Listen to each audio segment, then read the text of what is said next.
America जो है अरबों डॉलर के हथियार बेचता है इन देशों को। सऊदी अरब को अभी तो बहुत बड़ी मात्रा में हथियार बेचा है। तो कैसे हथियार बेचता है?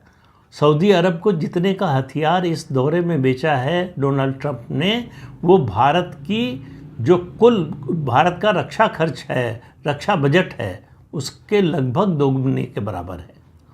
तो इससे आप अंदाज़ा लगा लीजिए। सवाल ये है कि कैसे बेचता है। कई लोगों को लग सकता है कि ये हिमालय पर बर्फ़ बेचने जैसा है, लेकिन वो ईरान से डराता है। ईरान का न्यूक्लियर प्रोग्राम चल रहा है। ईरान जो है वो न्यूक्लियर हथियार संपन्न देश बन जाएगा, तो तुमको खतरा ईरान से है।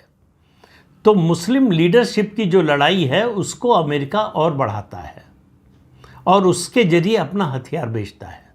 अमेरिका की इकॉनमी बहुत कुछ निर्भर है उसका जो डिफेंस प्रोडक्शन का जो सिस्टम है उस पर, हथियारों की खरीद फरोख्त पर।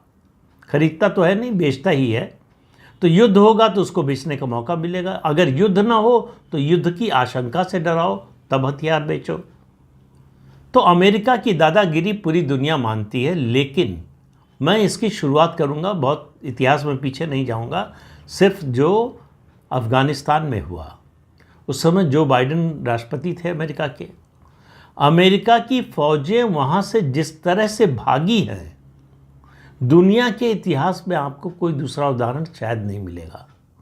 अपने बहुत कीमती हथियार, अत्याधुनिक हथियार और करोड़ों डॉलर करेंसी, ये सब छोड़कर भागे।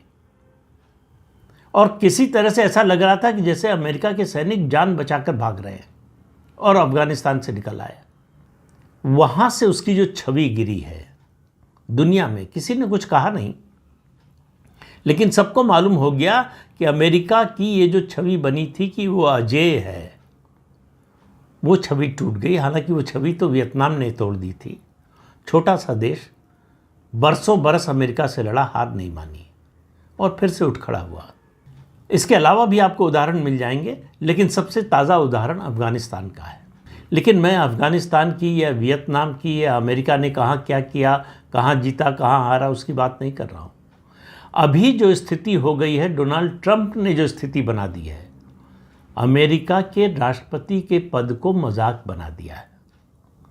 जिस तरह से उन्होंने दावा किया कि भारत पाकिस्तान के बीच में युद्ध उन्होंने रुकवाया, उन्होंने कहा कि मैंने डील कराई, तो पहला झूठ साबित हो गया कि कोई डील नहीं हुई।